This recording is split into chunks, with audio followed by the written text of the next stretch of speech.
Good evening, everyone. I'm Allison B.A., Director at the Goldfarb Center for Public Affairs, and we are so excited to have you here tonight. Amazing turnout. So excited. Hope you'll be joining us every week. So tonight is the launch of the In the News series, and at Colby, we have a deep commitment to intellectual rigor, and a commitment to cultivating conversation and critical thinking, and a deep commitment as well to the world around us. So we hope that this series will be part of that exploration for you, where we'll bring students from across campus and different majors to meet with speakers and experts, where we can have conversations about many of the complicated issues in the world today. We hope this will be a place where diverse perspectives are encouraged and welcomed, and it's a place that will hopefully you'll feel like you want to continue the conversation, not just tonight, but into tomorrow and the weeks that come. We hope that you will embody the principles of our lecture series and really be part of the conversation and shape tomorrow. So, what else? Are you taking pictures already? Yeah. Oh, Dexter, I can't wait. So, the one thing I will say is I really recognize, for first years, you may not know this yet, but for the rest of you, you all are super busy. You have a lot on your plate. You have so many opportunities. But we hope that in the midst of those busy schedules that you know that this is a place of no expectations. Come, get some great food, join the conversation, and really feel like this is a place where you can talk to the speakers and you can talk to each other about what's going on. And we're going to be here every Wednesday. My voice didn't crack because I'm worried about being here every Wednesday. We're really excited. Yes, I can see our team was laughing at that. We are excited to be with you every Wednesday at 6 o'clock. We'll be here all through the semester and hope that you will begin to join us as well. Okay, so part of the reason that we're so excited is that we're back with Dexter. Dexter Thomas joined us as the kickoff speaker last year remotely, and we really thought it was perfect to bring him back as our inaugural speaker. He also embodies all the things that we care about at Goldfarb. He's curious, he's creative, he's not afraid of a hot mic. I am, but he's not. And he is really committed to talking to people, some of whom he may not agree with, some of whom he may need to learn about, but he is embedded and in the community, thinking as a journalist, as a filmmaker. He comes at this from many different approaches. And so I haven't even mentioned that you interviewed J.D. Vance yet, but we can get to that too. He's done it all. So yay, so happy you're back. Thank you. Happy to be back. Thank you. And I'm also happy because Koto Yamada is here. Koto is a senior and was part of the first session where we interviewed Dexter. So I don't know, this is like my own version of getting the band back together, which might also now tie into my first question, which is, so you titled this that Facebook fried your parents' generation. So the fact that I just made a reference to getting the band back together, I am your parents' generation. So apparently my brain is fried. Mm-hmm. So I don't even know what you mean by that. So like, why is my brain fried? What are you talking about? Right. Hi, everyone. How you doing? Just a quick show of hands in here. I'm going to do this a lot, by the way. Ask people to show hands, so hopefully you're warmed up and whatnot. In here, whose parents in here uses Facebook? Whoo, okay, all right. How many of y'all are a little bit concerned about your parents' Facebook usage? Okay, we got a few people, yeah.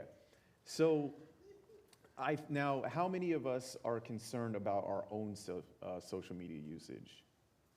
Ooh, more so. How many of you are more concerned about other people's social media usage? You feel like yours is probably okay? Okay, all right. This is a good survey. This is good data. So I think one thing that we've started to, and I'm just going to kind of set some questions here. One thing that we've gotten used to, I think, is getting used to the idea that social media's susceptibility to misinformation, social media's susceptibility to having our opinions swayed on things, is other people's problems. It's the people who we don't agree with politically. They're the people who have a problem with this. Or it's the people who are a different generation, and they have a problem with this, we don't. That might not necessarily be the case, and we'll talk about that a little bit tonight. But that's one thing that I want to kind of set as the ground, as the floor there, yeah. Yeah, well, if Facebook fried our parents' brains, our generation's grown up with social media. What exactly does that mean for our generation? Yeah, so I'll ask another question here. Who here likes the news? Okay. Where do y'all get your, just quick, like, just hit me with some answers. Where do people get the news from? Where do you get your information from? Where do you get your information from? New York Times. Okay, how about you? PBS. Okay, how about you?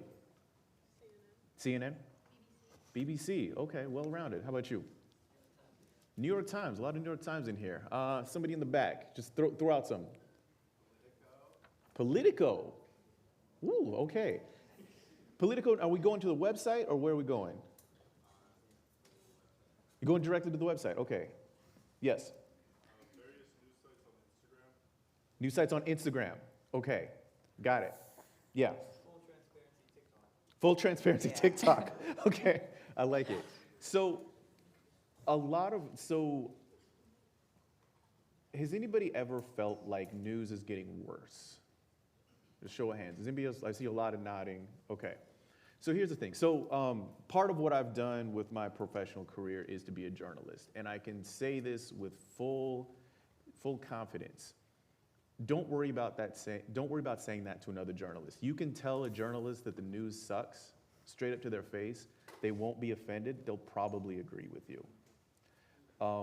There are a lot of reasons for this. There's a lot of reasons for this, and a lot of these are structural. They're really difficult. They probably will only be fixed by pretty radical structuring to how people are paid, potentially government intervention, and I'm not only talking about TikTok, I'm talking about everything. But one of the really difficult things, to get to your question, is that we've gotten really used to the idea that everything can be summarized within 90 seconds. Everything.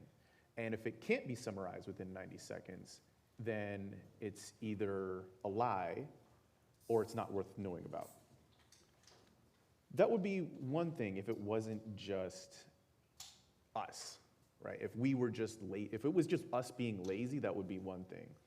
But the thing is, journalists also would like us to read their stuff. They would like us to listen to their stuff, to watch their stuff. And so they know, well, if I want somebody to watch this, if I want somebody to read this, I better condense it down into bite-sized, not just bite-sized, but spicy chunks, right? And you know what I mean by spicy. So like whatever is the most salacious part of it, let me put that out there. And so we want short versions, they give us short versions. Somebody comes with a slightly shorter version, we want that, they give us that, we want that, they give us that. There's a spiral. Nobody really knows where the spiral ends, but it's probably not good. So the feeling that news is getting worse, it's not you, it's not because you're lazy, there's not something wrong with you, you're not unintelligent. It's something that the entire industry recognizes. And nobody knows what to do about it. That's the bad news. Hopefully we'll get to some good news later, but that's the bad news, yeah. Following up to that point, how do you see the balance between the need for journalists and content creators to engage with their audience, but also have a responsibility to inform their audience? That is a good question. Tell me what you mean by that. So if there's this desire to capture your audience in a 30 or 60-second clip, Right. then if you're picking out the most salacious aspects of what you're trying to convey, is that necessarily the most accurate information, or is that capturing the whole picture? Yeah, so there's a couple of things here. One is that some things are really difficult to explain, and that's really all there is about it. I mean, for example, what's 2 to the second power? 2 to the second power? 4, right? 2 to the third power? Okay. 2 to the fourth power? Okay, cool. Now, so does that mean that so 2 to the second power is 4, so that's just like doubling it, right? Okay, cool. So how about 8 to the second power? Well, hold on, but I thought you just multiply it. What I'm coming to here is I'm saying, when you think you understand something because somebody's made something, somebody has broken down something in such a way that it seems really simple, or, 2 to the second power, that's just like multiplying. That's basically all you do. You just multiply the big one by the little one, and that's it. 8 to the second part, that's not what's happening, right? And so it's difficult to understand some more complicated things, but if you think you understand something, then you're gonna kind of just keep running with that. Here's what I mean. And here's why I'm coming back to this is, when you have whether it's a very serious journalist who writes for CNN or New York Times, or somebody who's just starting out as a content creator, I suppose we could split those two apart. If you're, at a certain point, you start to realize that numbers really matter. And TikTok is actually a really interesting social media platform in that when Instagram first started, it was like showing pictures, and that was basically it. And Facebook was finding out what your friends are doing. That was basically it. TikTok was one of the first social media platforms, and I think the most prominent new social media platform, that actually started telling you, here's how you could get popular. Here's how you could get big. Like in the app, it started telling you, and if people use TikTok, you've probably seen those ads within TikTok, from TikTok, that tell you, here is how you can get better reach. Here's how you can get more views. And also, if you like, you can pay for views. Instagram didn't really start doing that until they realized how well it was working on TikTok. So if your goal is if you realize that the intrinsic part of the game is to get more views, you're gonna start modifying what you even report on. Or you're gonna start talking about things that are simple. You're gonna choose, again, in the math metaphor here, you're gonna choose the version that is a very simple math equation rather than talking about something that's really, really difficult. So talking about, hey man, there's people who are fighting down at the gas station. That's obviously gonna get some views. That's obviously gonna get some plays. If I'm talking about this very nuanced thing where I think city council is probably doing something illegal and I think we need to investigate it more, your eyes are gonna start rolling around in the back of your head and you're not paying as much attention. So the responsibility really comes down to kind of each individual person, because what are your goals? But then again, can you afford to keep doing things that you may think are important, but or you worry that people don't care about? So can I just jump in on, I think it's interesting to think about not just the sort of simplifying, but we had talked about this when the Democratic National Convention was going on. Some of you may have read the article, right, that they had brought in a lot of influencers. That was sort of the first time in politics that they have influencers. So we have that issue too. It's not just simplifying, but it's like who we think are good, sort of who's going to create the content. And how are we supposed to navigate that as well as we come into an election cycle, right? So we want it to be simple, but it's also like, who are we listening to? And how do we think about that in terms of news creation or content creation, maybe? Yeah. So, the Democratic National Convention, they gave 200 creators, and this is what they called them creators, press passes. So now that doesn't necessarily mean that they were paid to be there. I haven't seen any sort of evidence that anybody was actually paid to be there. That's a whole other conversation entirely. Or even paid to travel. Whole other different thing. However, apparently a bunch of people were invited to a yacht party. Something different. Now I can say, and what one is taught at journalism school is a totally different thing. I actually did not go to journalism school. A lot of my colleagues that I think did very, very important work also didn't go to journalism school.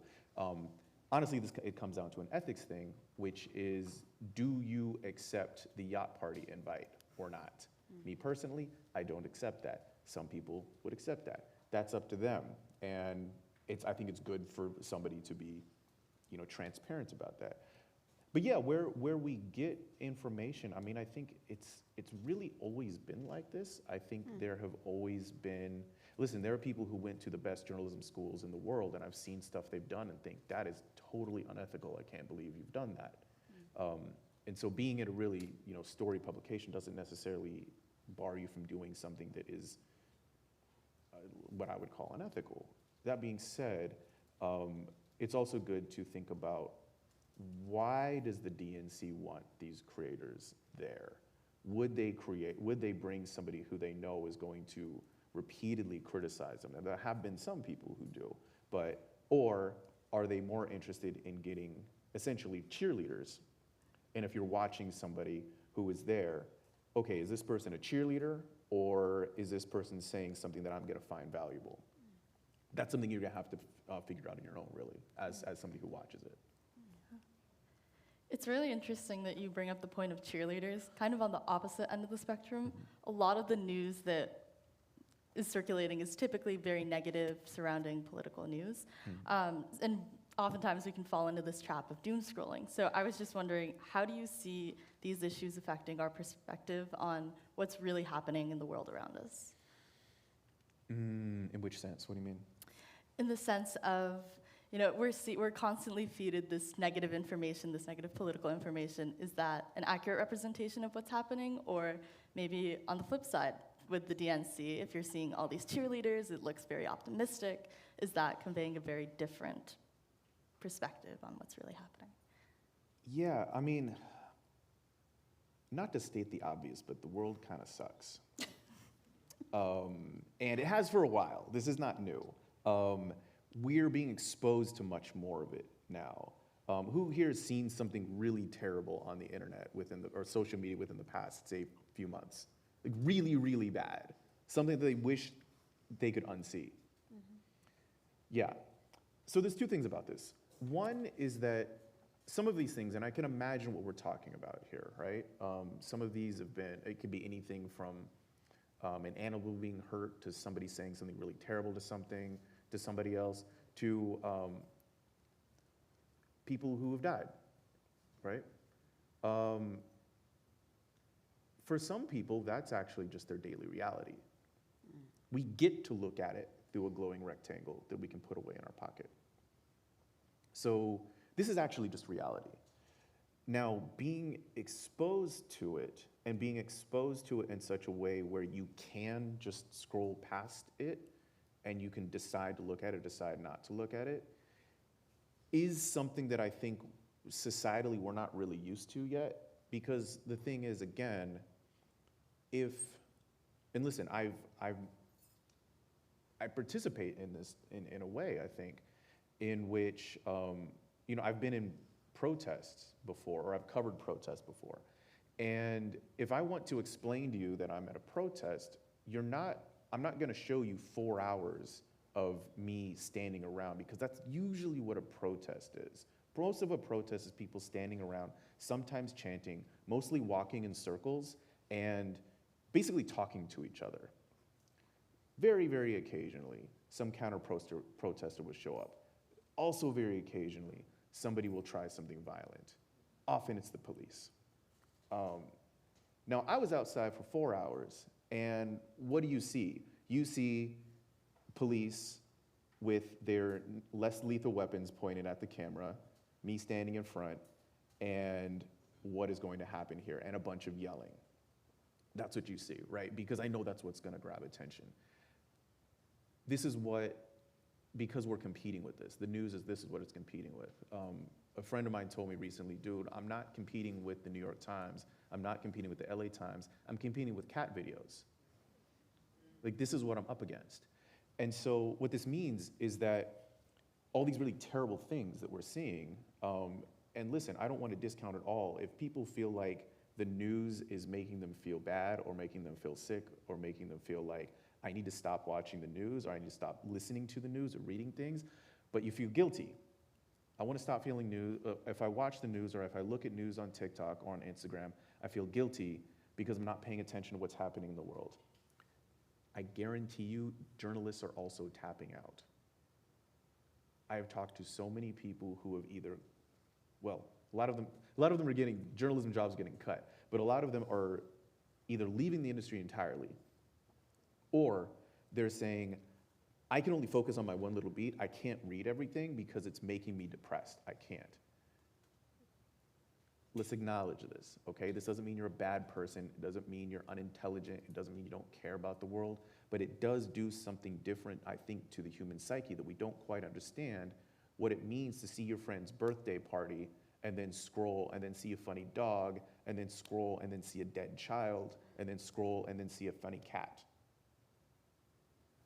We don't know what this does to people. We genuinely don't. And if you feel addicted or things like that, listen, we're all addicted to our phones. Basically, everybody in here is. And again, you shouldn't feel bad about this, because it's just you. What chance do you have against a room full of literal scientists who are figuring out how to make you stay on the application so that ads can get pushed to you? It's not your fault. It's not a fair fight, right? Wonderful applications. You can find a lot of things, but there are things that are making people genuinely kind of sick. And I think there will come a time at some point where we will start to call this something close to a low-level public health crisis. But it's weird because, you know, with all the talk of mental health and all this other stuff, I think we can tend, people, especially, you know, intelligent young people who are in college, ostensibly here to learn about the world, are starting to feel like you want to shut off a little bit. Let's acknowledge that. That doesn't mean you're bad people. It's something that's happening industry-wide too, to the people whose jobs this is. So, yeah, it's tough. Yeah. So kind of focusing in from a journalist's perspective, you had done an interview with J.D. Vance, eating donuts in a parking lot, visiting Yes. his hometown, and you had mentioned disagreeing philosophically on a number of things. Yeah. But when you're interviewing someone who you know that you might fundamentally disagree with, how do you approach that kind of conversation and try to make it as productive as you can? Yeah, that is a good question. Yeah, so I've hung out with J.D. Vance for a few days. It was kind of weird. I went to his hometown. Spent a bunch of time in his hometown, actually. There's a piece, it's not on YouTube, but it's on Vice's old site, where, yeah, he tries to take me to the home that he grew up in with his grandmother, and there's an eviction notice on it. And we legit spent a bunch of time together, and there were things that we actually had in common, because he went to an elite school. I didn't go to an elite school my undergrad, but, you know, I went to Cornell, like, as a graduate student. And so we both experienced a kind of culture shock. I think what he did with that culture shock was very different. And so back then, I think we actually agreed on a lot of things. And he told me that, we had breakfast with his family, actually. And it's on camera, and he said, I asked him, listen, who do you think would be a better choice, paraphrasing here, who do you think would be a better choice for president of the two options, Hillary Clinton or Donald Trump? This is in 2016. And he said, I think both would be equally bad for this part of the country. He said other things since then, much more forceful things since then about Donald Trump, and now he is working with Donald Trump. You can draw your own conclusions from there. I would encourage you to draw some of the same conclusions, though, that we are talking about with social media, which, again, what's going to get the most attention? What can one say that is going to get the most attention, right? And I think I'm going to be very comfortable saying this to his face, that I think he is playing that game, which Donald Trump has played that game very, very, very well. But in terms of how I talk to people who I disagree with, and again, I thought then we probably had a decent amount of things in common, that I'm genuinely curious about what made him, to this day, I'm still curious about what made him go that direction, because calling Donald Trump a lot of very unpleasant things in public, and then working with him maybe I understand that, but maybe I don't. And so if you're able to come to something where you actually genuinely want to understand somebody, I think you can get a lot out of it. There's different ways to do that, though. That doesn't always mean, hey, I just want to talk, because sometimes people, when somebody says, hey, I just want to ask questions, they're not actually engaging with you in good faith. They just want to hear what you have to say and then dunk on you. That's not helpful. And if people are curious, I can talk about some strategy that I have for that. But yeah, I think honestly, it's coming from a place of genuinely wanting to know why somebody looks at something the way they do. Yeah. So I think what I'd love to do, we're at about 6:30, and I love that you're stopping with the sort of curiosity, because I think that's what we're hoping in this series, that we're really going to get curious.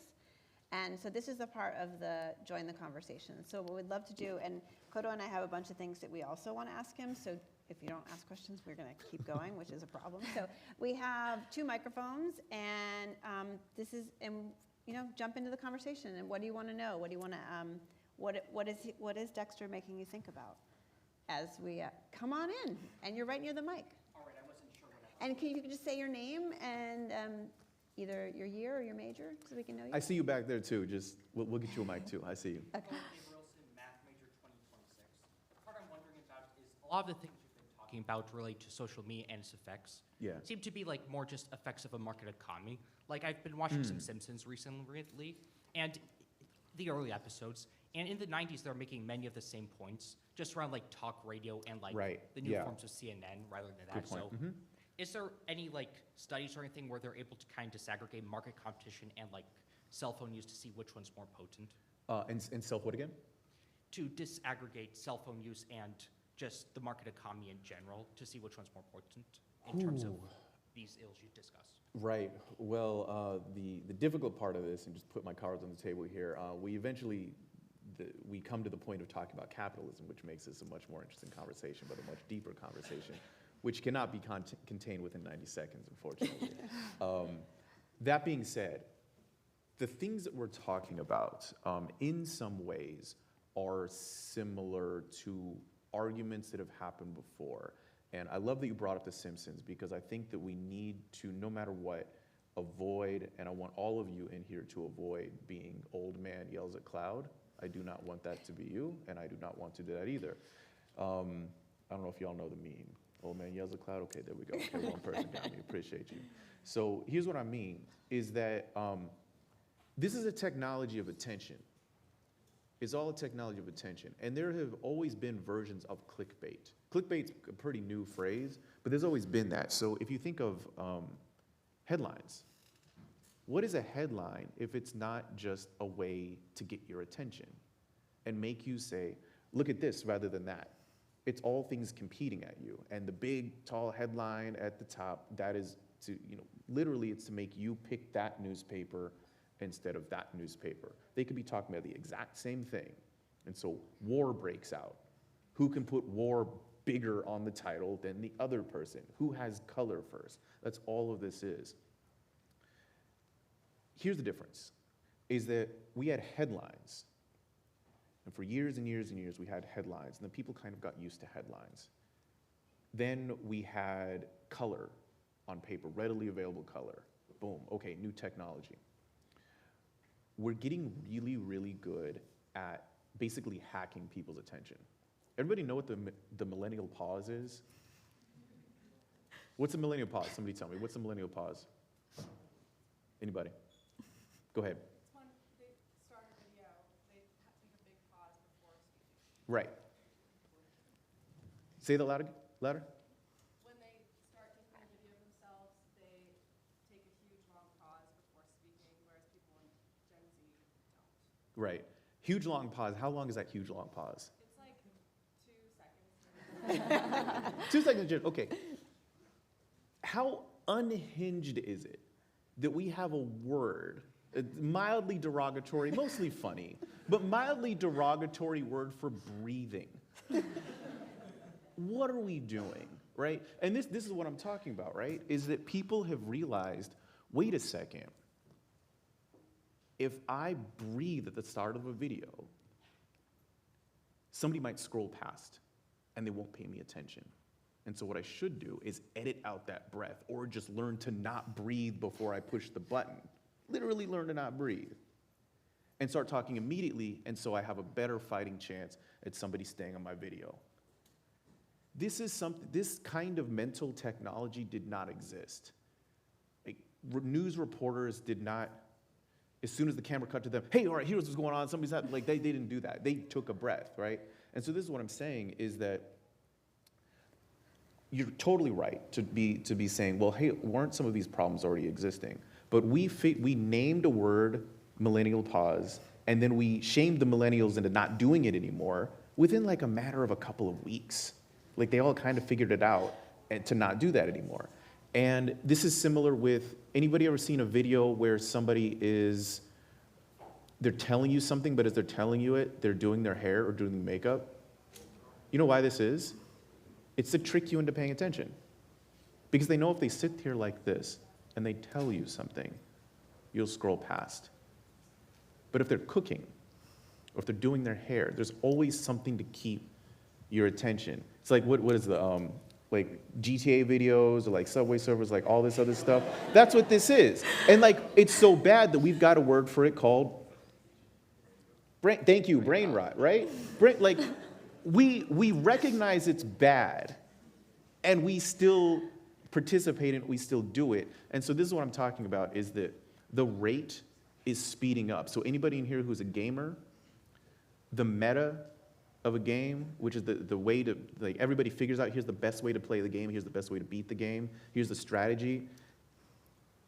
In most video games, the meta shifts maybe every few months, something like that. Everybody figures out, hey, I'm playing Street Fighter 6. Turns out this character is the best character. Let's all use this. It turns out this is the best way to play Fortnite. Let's do this. All right, Overwatch 2, we're going to use this character. That character's garbage, whatever. The developers figure it out. They change the game slightly. This takes months, sometimes a year. The meta, the way to keep people's attention, we're figuring this out like daily. And we don't have time to keep up. So I think that's the one difference. Is like, leave aside market effects, leave aside all these, like, market competition, all these sort of things. It's actually just speed. We're having a really hard time keeping up with it. And I mean kids, like kids, 10, 12, 13, 14, all the way up. We're all having really difficult time keeping up with all of the new ways to hack our attention. And some of that stuff's actually dangerous, which I could talk about if you like. We got a lot of questions. There's somebody back there also. You picked the one place we don't have a mic. Good job. There we go. Come on down. Come on down. Come on down. And then we've got other ones here.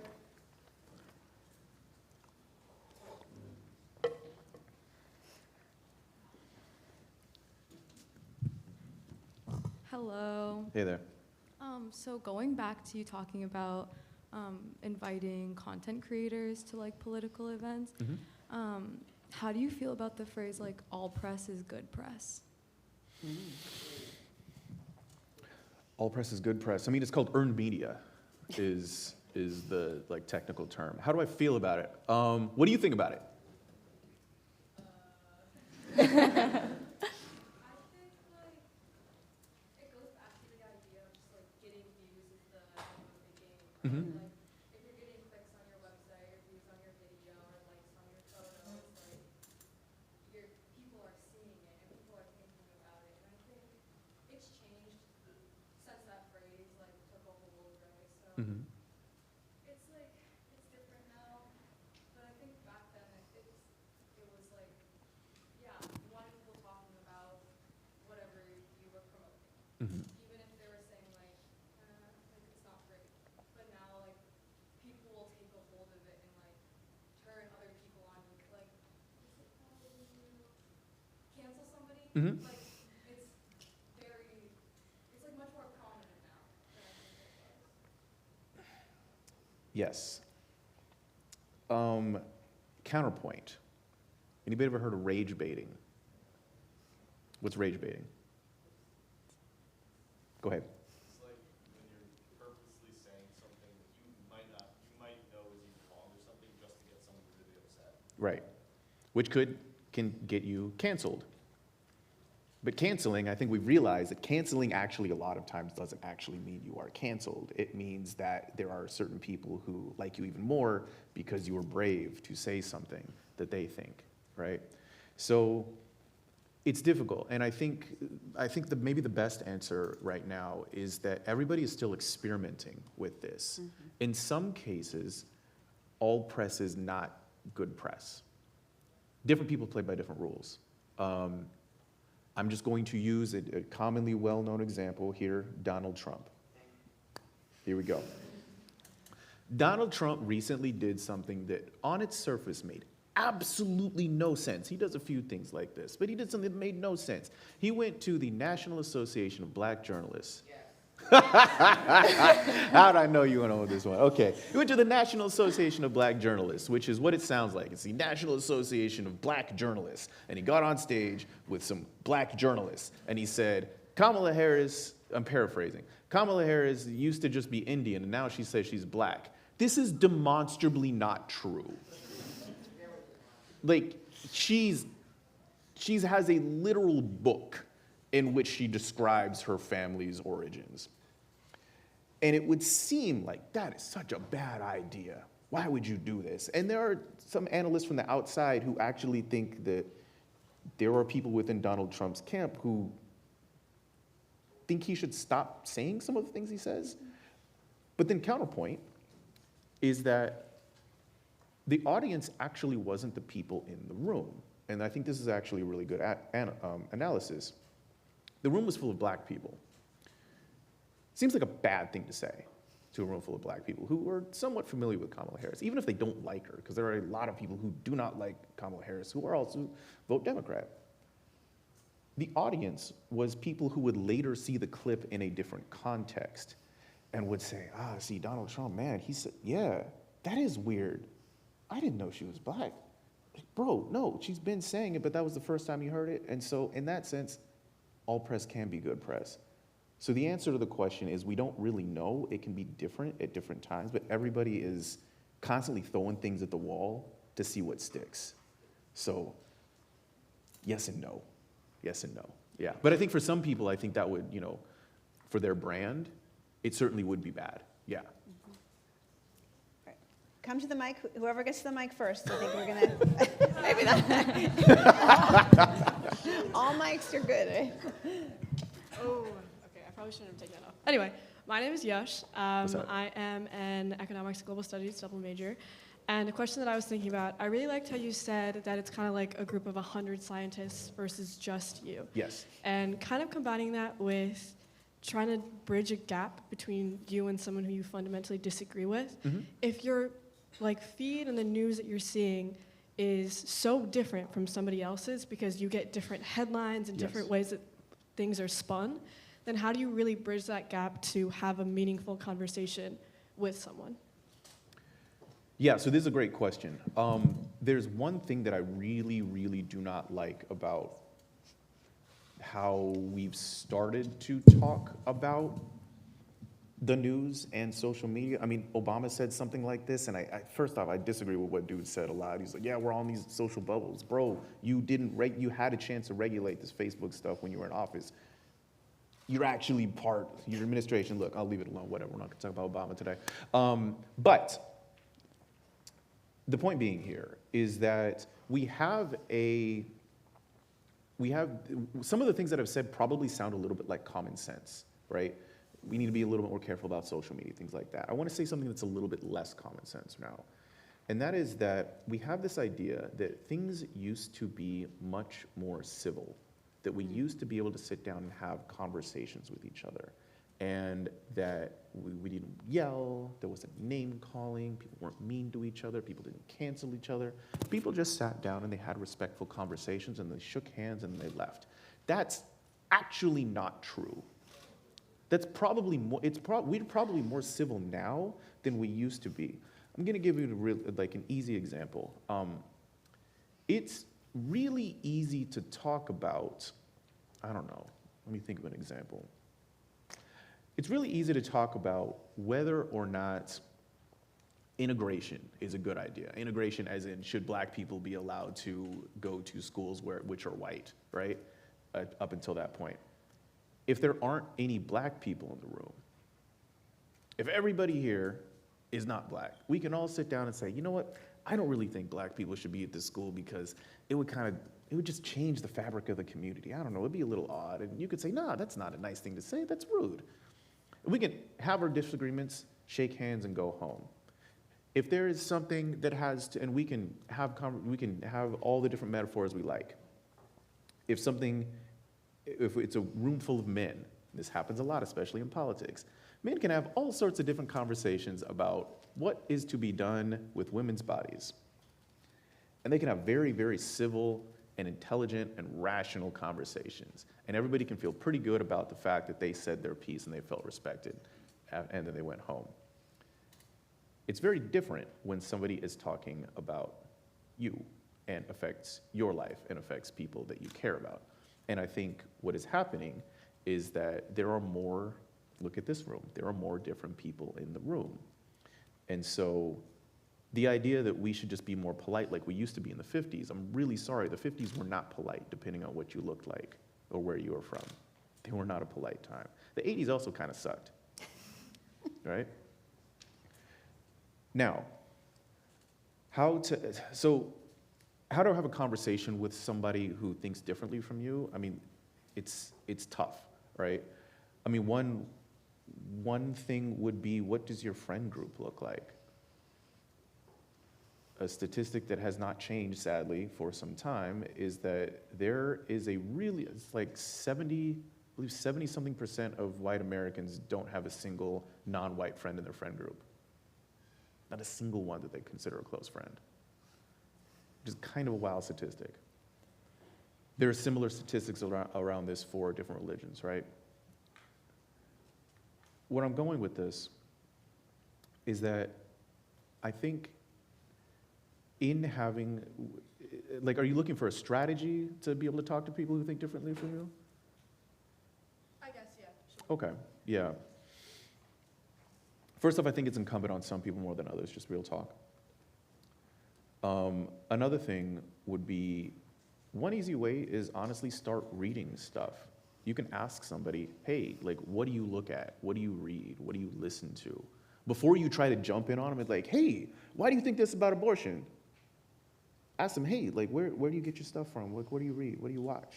What do you listen to about this topic? And just leave them alone and read, because I guarantee you a lot of different people are constantly getting that question from all sorts of different people, and sometimes it's not very in good faith, and you might be coming in with the best intentions, but you might really be hitting them at a bad time for that. Try that. Another thing, go to protests.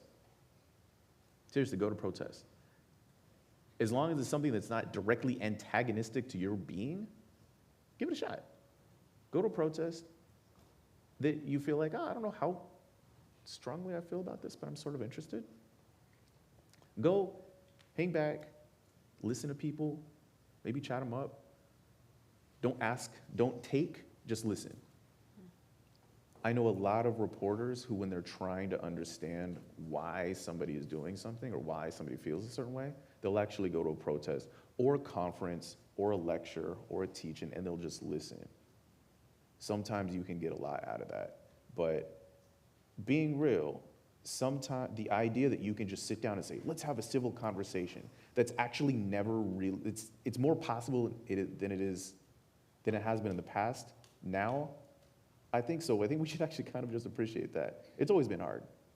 That's always been difficult. Rush the mic.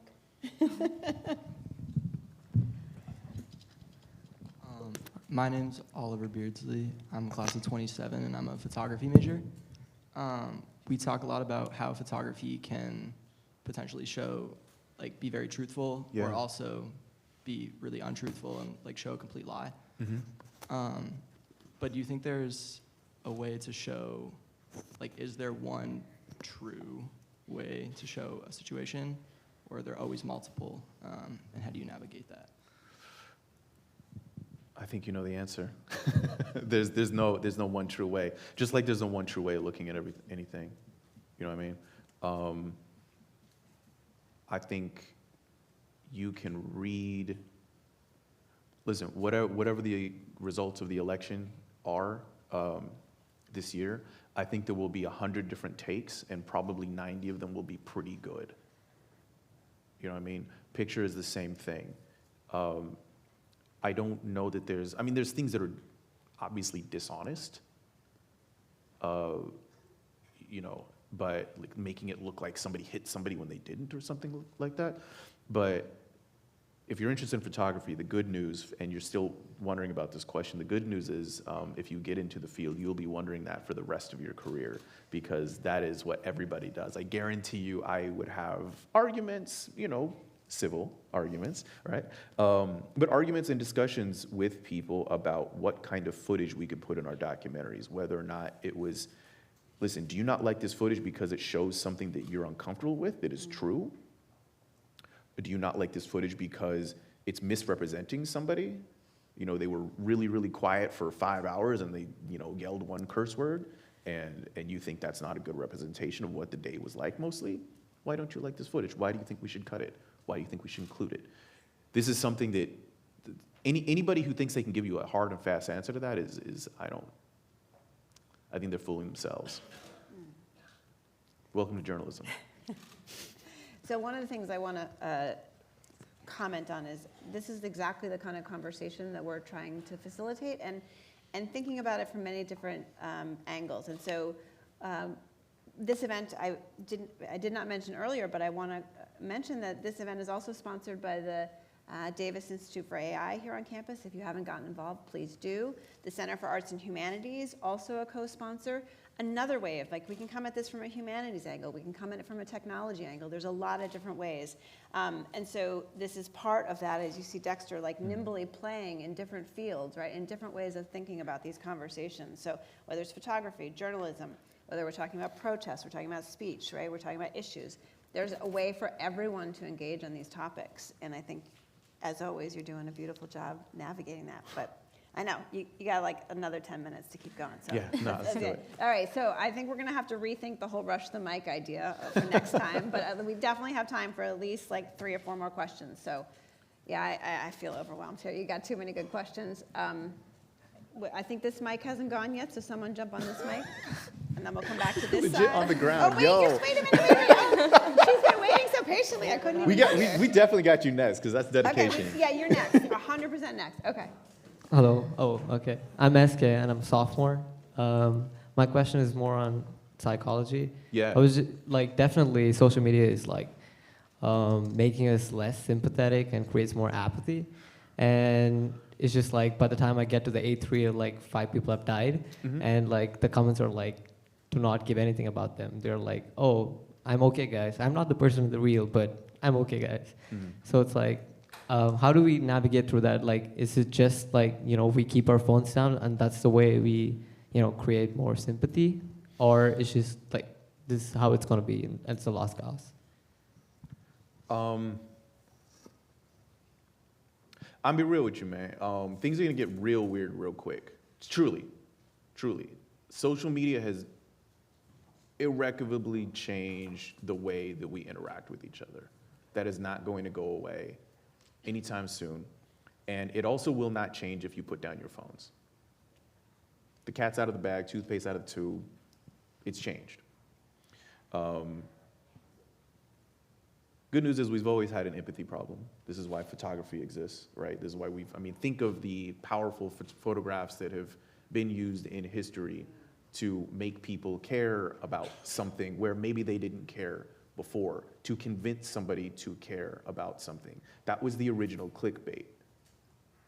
We've been using these tools on each other. It's just getting faster. And it's just like being in a car.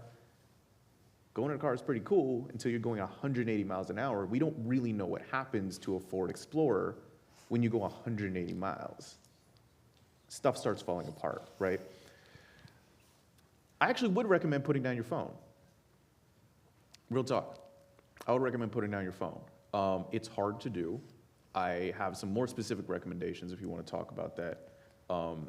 But one thing you can do for yourself, and I have to be very clear about this, for yourself. This is not going to fix democracy. But one thing you can do for yourself, for your own mental well-being, try deleting some of your social media apps. You can go scorched earth, delete them all now. What I think might be a little bit more realistic would be Saturday night, after you've gone out, done your thing, gotten back home, you're in bed safely, delete your social media apps just before you go to sleep. Wake up on Sunday and see how long it takes until you need to have TikTok, until you need to have Instagram. Just see how long it takes. You might only make it until lunch. It's okay. But that's a couple hours that you have to yourself. The best statistic that I've seen, most reliable statistic I've seen, says that teenagers spend upwards of 4 to 5 hours a day on social media. When's the last time you were on social media and you thought, and you put your phone down and you said, damn, that was fun? Really. Like, no, when's the last time you put your phone down and said, man, that was great. I was going to do something else, but whoo, that was fun. But let's think of all the other bad things we do, right? Like taking it, like, unproductive things, taking a nap. I've definitely taken naps and said, whoa, man, I shouldn't have done that. I feel great. I was supposed to be doing some work, but I was tired. That was pretty cool. I've definitely played video games. I've played way too much Halo. Don't play Halo. It's not even a good game. But I've thought, yo, that was 4 hours. I lost every game. That was still fun. You know what I mean? Like, you're hanging out with your friends. I really should have been doing homework, but that was fun. I shouldn't have gone to that party, but whoo, I had fun at that party. Everything else we do that wastes time, you usually end thinking, that was pretty good. Like, social media is the only thing where it's like you put your phone down, it's like, I don't really remember what I did, but that wasn't that fun. Or I just straight up shouldn't, why would I do that, right? So that is only an individual problem, though. So that is only an individual solution. Again, it doesn't fix democracy, but maybe that, yeah. I'm definitely going to get to the, you ready? Hello, my name is Cynthia. I am a class of 2026, and I am an art history and global studies major. And I had 3 questions. You don't have to answer all of them. They're kind of like long, but All right, let's get it. I just wanted to hear what you had to, or what you thought about it. Sure. So my first question is, do you think that the intensified fight for ownership of time, attention, and of people's time, attention, emotions, and other non-tangible resources are inversely proportional to the decreased amount of the decreasing and scarce amount of unclaimed, unprivatized, and unmonetized tangible resources like land and other natural resources in the world? That's my first question. My second question is, how do you think that the monetization of certain social media platforms affects what types of narratives are represented and pushed to the front? And my third question is, do you think that the shared culture within different social media platforms are created and influenced more by the users of it or by the tech companies who control the algorithms? It's a really set of really good questions. Let me try to. Maybe just do one. Yeah, well, let me definitely take the last one. We can absolutely. By the way, my name is Dexter Thomas. My email address is dexterthomas@gmail.com. You can all email me any questions you have anytime, and I'm happy to talk to you. Just tell me, well, I'll see that at colby.edu, so I'll talk to you. But legitimately, like, you don't have to write it down, you'll remember it. But if anybody has any questions, seriously, feel free. You don't need to feel like you need permission to talk to me or ask me something. I'll be happy to talk to you. These are all really interesting. I want to briefly just touch on this last thing, right? Which is one of the incredible things that is happening that I think, again, this is slightly different, is that every new generation creates something, usually, right? Every new generation creates something that pisses off their parents. Every single time, right? It's without fail. And I'm not talking generation as in millennials or whatever. Keep in mind, all these millennials, Gen Z, all this stuff, we didn't come up with this on our own. This was stuff that was marketers came up with this to figure out how to segment us to sell us stuff. A bunch of kids didn't come together and say, yeah, we're Gen Z. No, a bunch of marketers say, man, I think they're gonna buy stuff differently from them. They probably don't like avocado toast. What do they like? Oh, they like Skibbity Toilet. Cool, let's give them that, right? Let's make a movie. Unhinged, right? So the interesting thing, though, is that slightly unlike things that have been pretty organic, right? Now, maybe I'm biased. I may very well be biased, so check me if you want. Hip-hop, genuinely pissed off the older generation. Punk, seriously pissed off the older generation. All kinds of different music. I mean, hyperpop, like, you can talk about all this stuff, whatever you want. Like 100 Gex, what in the hell are they doing? Right? I think they think that. One slightly weird thing that is happening, one thing that happens every time is somebody tries to co-opt that.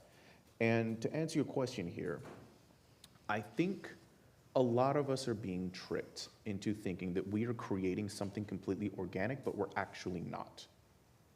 We're being given a sandbox, and we're saying, go be creative over here. Here's how to be creative. And man, when you're in that sandbox, you feel really, really creative, but you're not aware that there is an outside of the sandbox. I want y'all to do something for me real quick. Take out your phones, just real quick. Take out your phones. So I want you to type this in. I could have put this on the screen, but we're just gonna do it like this, it's easier. All right, so this is my site, just because I needed to put a picture somewhere. What up, just type this into a browser, right? Open up a browser, assuming you have a browser on your phone, not just TikTok. Whatupdex.com, whatupdex.com/Colby. Hopefully that loads. Make sure it loads. That load? You got it? I see Alfonso's got it, yeah? Everyone's in? Okay, they're in. Okay. You should see two radios, two car stereos, right? So one on the top, one on the bottom. Anybody notice a difference between the two stereos? It's the first thing you notice between the two stereos, difference there. Different brand, okay. Anything else? Bigger than that, yeah. One is the name of the station, the other one has like a number. What is the name of the station? The other has a number, yeah? Go ahead. One has a USB port, the other doesn't. Anything more obvious that you could see even if you're squinting at it? What's up? One is like brightly lit up. Mm-hmm. Brightly lit up, yep. Definitely. One has a lot more buttons and the other has like the reset buttons. Yes, reset buttons, or the preset buttons, right. So one of those has one knob. One of them has two different knobs on it. One of the knobs is, what, volume probably, right? Anybody know what the second one is? Tuning for what? Radio station. Does everybody know what the tuning knob is on a radio? Okay, this seems like a silly question. This seems like a silly question, but it's a real question. Because actually, this is a problem that existed well before any of this conversation really, I think, was happening. So this is to come back to your other question earlier, which is that we're all seeing different headlines. We're all seeing, the headlines you see, the headlines I see, they're not the same thing, right? At a certain point, we stopped using the tuning knob to find the radio station in the car, right? Why? Because it's inefficient. There's a seek button. So, and what does a seek button do? The seek button in a radio, it's really just like an algorithm. What it does is it finds only the strong, clear signals for you. So here's the rock station coming through loud and strong. There's the country station coming through loud and strong. Here is the techno station coming through loud and strong. You'll only hear those three different kinds of music because you think that's all that exists. When I was a kid, the radio station we had in our car had a seek button. You would push the button, it would jump to the next one. Push the button, you would jump to the next one. And it would assume, for your benefit, to make things convenient for you, that you probably don't want to listen to a kind of staticky station. One day, I was driving a different car, borrowing a car actually. It had a seek button on it, and I was trying to find my favorite radio station. I'm tuning, and I hear a different station. And it's music that I've never heard in my life. It was like these dudes playing reggae, and they were yelling over it, and there were sound effects, and they were screaming. And what is this? What is happening? Turned out that was my local college radio station. And I was about to go there that fall. I was so mesmerized by that sound. It was a little bit staticky, but it was amazing. I got myself in there. That whole radio station changed my life. Bunch of weird dudes yelling over some weird sound effects. I never would have known. So, again, coming back to your question, the fact that we think we have this world and universe of creativity, we're actually kind of in a sandbox, and we're being given channels, and we think the algorithm just really has us nailed down, but it actually has us nailed down. The algorithm can sometimes be a leash. And it can be really, really difficult to get out of that. And the only way to get out of that sometime is literally to not do social media. Sometimes you gotta go talk to a friend, ask the friend to send you links, go to a different class, get in the car, drive somewhere, talk to somebody, eat at a different restaurant. Some of this stuff, and notice that I haven't said anything about news in a long time. Understanding the world a lot of times is not on a news site. It's on a video game site. It's a new band that you haven't heard of. You dig what I'm saying? And so that is sort of the double-edged sword, is we can really feel like we're being shown this world of creativity, and sometimes we are.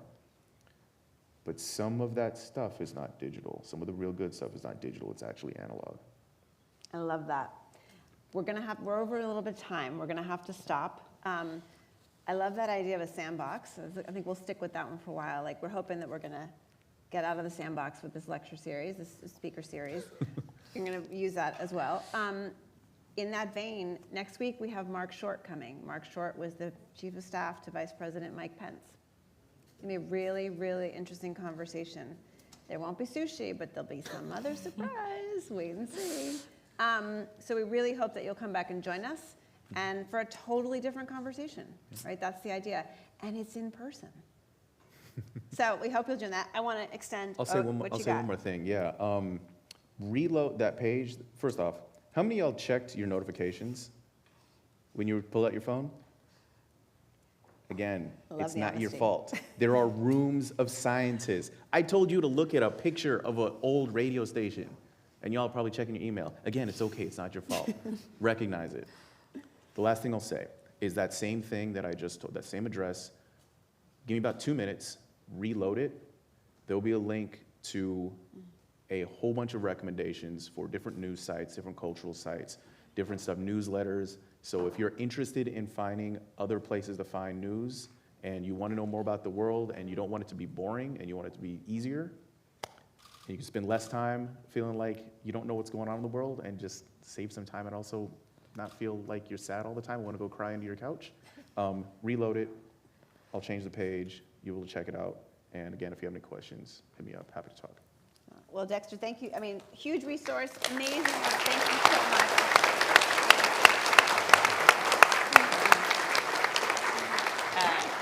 Oh yeah, take a picture of the group.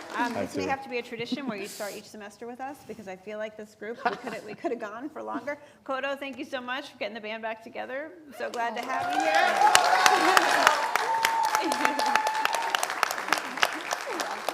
Yeah, and thanks to the crowd. It was a great group, and we hope to see you next week. And for those of you who want to fill out the survey, please don't forget.